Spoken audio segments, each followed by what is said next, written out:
Let's shift focus a bit and talk about the methods of teaching, because we know that Harvard Business School is the pioneer of the case study method. We also know that you're talking about innovations in the way management education is conducted. So talk a little bit about that and what you like to see in the approach. I mean, the case method has been a remarkably powerful approach to teaching, right? What makes it so distinctive is that it captures a slice of real management reality, brings it to students, gives them the opportunity to engage in a manager's real problem and make decisions about what they would do in those circumstances, benefiting not just from their own analysis, but from the analysis of everybody else in a classroom that engages in a spirited discussion led by an instructor who's trying to tease out all of the issues in a case. In fact, this method has been so powerful that it has become almost synonymous with the Harvard Business School brand, and not just with Harvard Business School. As you know, the case method is now deployed by management educators all across the world. Even in India last year, we sold more than 420,000 Harvard Business School cases. But as in any field, even if you have a strong product, you should always be looking to see how you can innovate and find the next gear.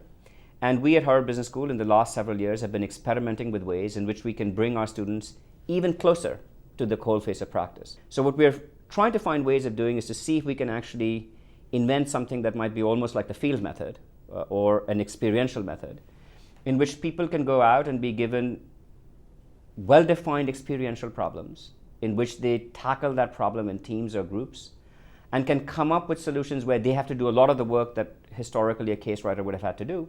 But it still very much retains some of the core features of the case method. It's still about real-world problems. It's still about engagement with others. It's still about making decisions under ambiguity. It's still about cultivating judgment.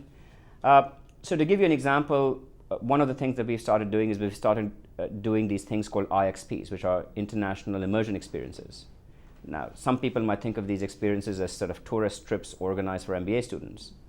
But we have really taken it to the next level. I'm curious about what role the emerging markets are playing in the way management education and business leadership is being taught and understood in schools like yours. Because I think you've said that almost half the cases at the Harvard Business School are now from emerging markets? As business is becoming more global and as some of the most interesting business stories are being generated in places outside of the United States, which was not true when I first came to the United States, right? When I first came to the United States, people came to Harvard Business School because they wanted to understand American business. Now our students rightly want to understand business on a global sphere.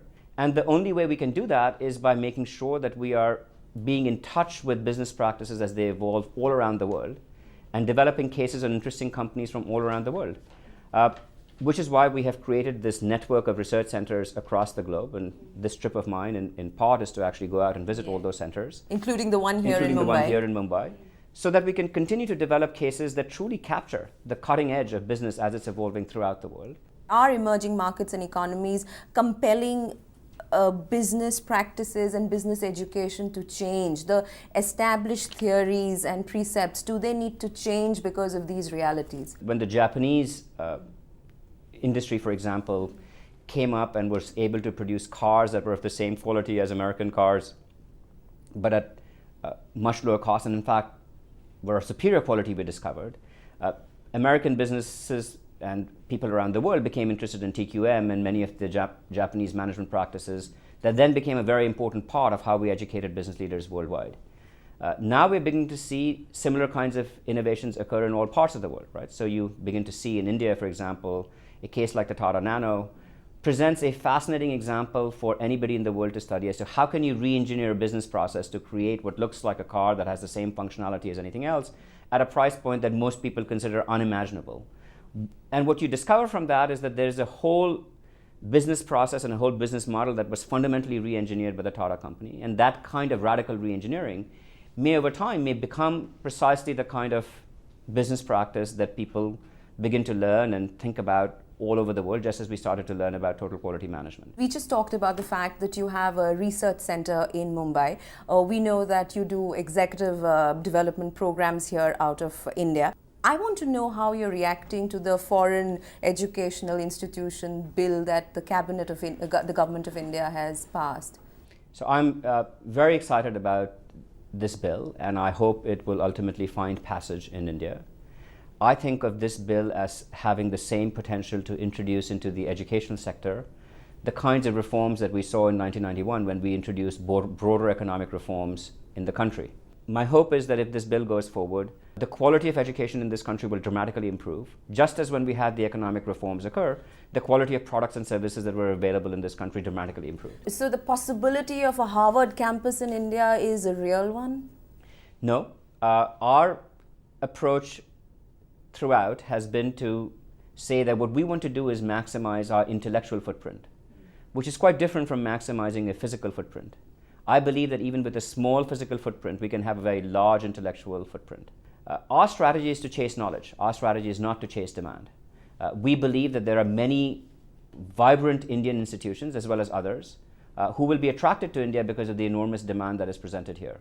Our hope instead is to be the person that continues to develop the best intellectual capital that will be used by all of these people to fulfill this demand. So that's your philosophy. But if you were to outline what could be challenges or hurdles which would come in the way of, Ivy League institutions like yours, of having a physical footprint or presence in India? So I think that you have to, over time, build a better research infrastructure in India. The emphasis in education has largely been on teaching as opposed to research, whereas international universities tend to be more research oriented, and they think about teaching as being a function that has to be combined very tightly with the research function. That's what we do at Harvard Business School. That's why we write cases, we write articles. It's very, very important for our cases to continue to reflect the intellectual thinking of the faculty as opposed to simply being just examples of things going on in the world. I think that one would have to cultivate in India a much richer ecology of research. And I think that when these foreign universities, and some of them will come and be more aggressive than we plan to be, even in terms of their physical infrastructure in India, I think they will help encourage precisely that kind of research atmosphere that today, frankly, is still relatively underdeveloped, at least in management education in India.